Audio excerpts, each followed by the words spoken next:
هذه أسعار تذاكر مباراة الهلال والنصر في ملعب نادي الهلال. أسعار مرعبة. الواجهة ب600، خلف المرمى 100 ريال.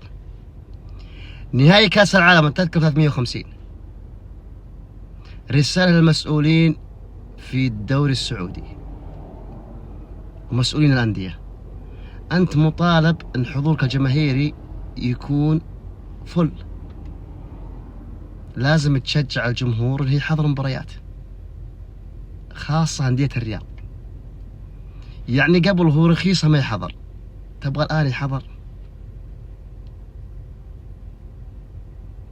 في طلاب، في عاطلين، أسعار جنونية. والله لو أنها نهاية الشامبيونز ليج. ثاني شيء مباراة دورية 600 و200 و300.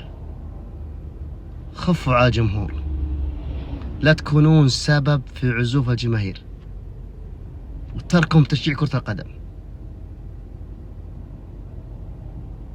أسعار والله مبالغ فيها، ونتمنى تقللونها علشان الجمهور يحضر. يعني يا مسؤولين نادي الهلال، النصر، الاتحاد، الأهلي، الشباب، كونوا عون للجماهير. قبل الختام لا تنسى الإضافة، التعليق، اللايك. يا أخوي ليه ما تسوي؟ السلام.